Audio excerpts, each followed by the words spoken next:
Remember that when you use the Middah, please let me know how you used it practically in your life.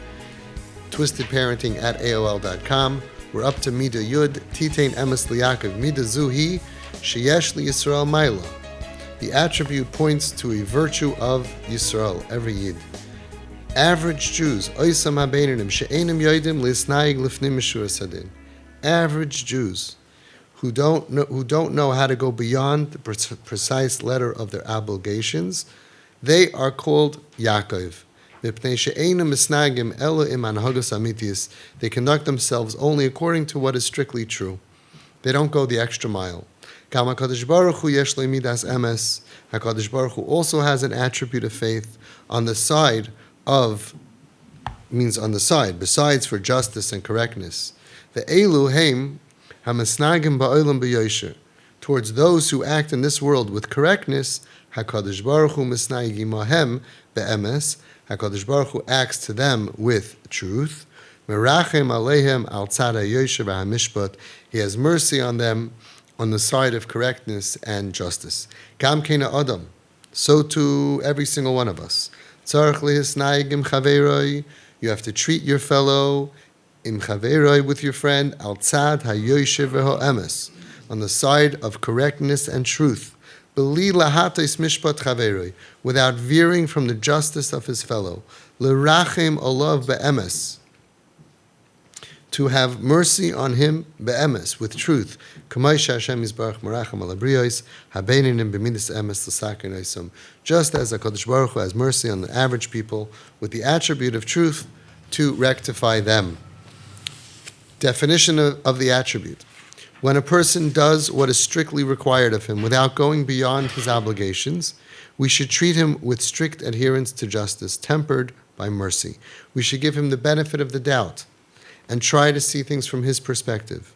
And when we do so, we awaken Hashem's merciful trait of Titein Emes Liyaakov, give truth to Yaakov, bringing that element of mercy into the world. Again, when we do this, we awaken Hashem's mercy into the world.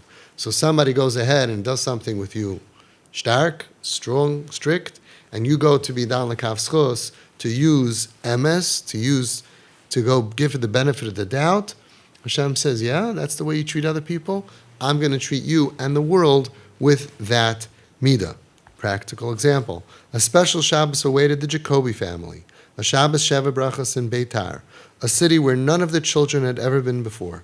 The entire family was invited, with special mention of each child, from the youngest to the oldest, together with an especially convincing incentive to come.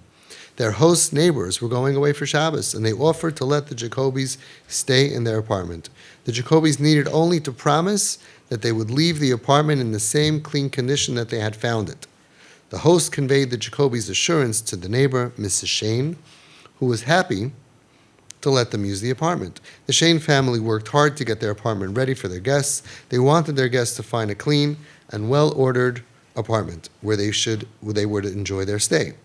The Shanes washed the floors and the windows, swept the dust off the shelves and window sills, put out tablecloths on all the tables and new sheets on all the beds. They arranged shelf space for the guests and put away all the children's toys. Before Mrs. Shane left, she put a plate of homemade cookies on the table with a note, "Take and enjoy."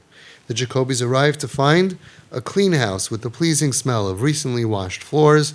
Shining clean furniture greeted them as they walked in. This would truly be a Shabbos to enjoy, they thought to themselves. Within minutes, all the Shane's toys were back out on the floor, Lego towers were erected with lightning speed, and toy cars zoomed under the tables. The Jacoby parents enjoyed a clean conscience as their children played. "Take and enjoy," the note said. Wasn't that an open invitation for their 7 children to take and enjoy everything in the house? Shabbos passed pleasantly. All too soon it was time to go home. The Jacoby parents were concerned. The house looked like a tornado hit it. Crumbs from the cookies and the kugel were scattered all over the floor. The kitchen counter was sticky with spilled juice. A mixed-up assortment of toy cars, soldiers, animals, and airplanes were strewn haphazardly across the entire house. "We promised to leave the apartment clean," said Mrs. Jacoby to her husband. "Children, go downstairs while Daddy and I clean up." There was a thunder of stampeding feet as the children ran downstairs, while Mr. and Mrs. Jacoby tried to restore some semblance of order to the chaos they left behind. They gathered all the toys and put them back, not really remembering where they went. They wiped the little footprints off the upholstered chairs on which the children had climbed. However, the stain on the couch just wouldn't come out. They swept away the crumbs and leftover kugel pieces. Most of the sticky spots were washed off wherever they discovered them. Not perfect, but certainly much better than their own house. The riding toys were driven back to the parking places, not exactly in the same condition that they had found them, but basically okay. They did not even notice the fingerprints of all heights and sizes on the walls. In their house, they were used to that sight, and that they did not even consider it dirty. When they were done, they made one last round through the house. They tidied up some more and breathed a sigh of relief. "Well, the house is clean. We kept our word," said Mr. Jacoby.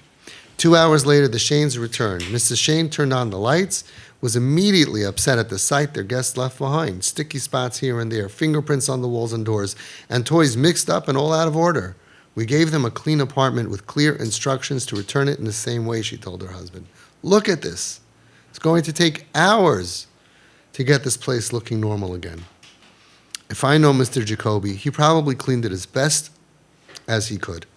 He's got a bunch of wild kids. I can promise you that he watched them here much better than he would in his own home," said Mr. Shane. "And I have to tolerate it?" said Mr. Shane. "Well," he answered hesitantly. He did not quite know what to say. He felt that, yes, they should give them the benefit of the doubt. There was once a time in which he, too, had limited ideas of what cleanliness meant, until he had gotten married and his wife had shown him with a magnifying glass the drips of water left when you don't dry your hands, or the fingerprints which he had been careful to avoid.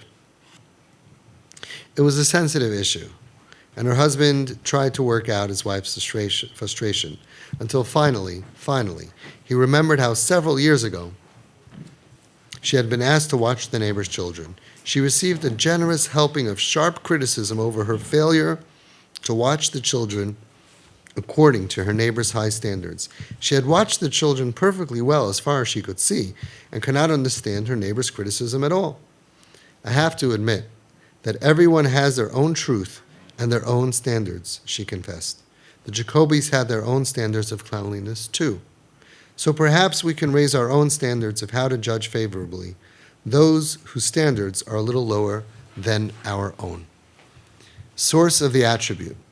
When people show consideration and mercy to those who do not go beyond the precise letter of their obligations, Hashem sees this and has mercy even upon those average people who do at least what is just and true. Hashem shows them mercy according to their own ways. Very nice.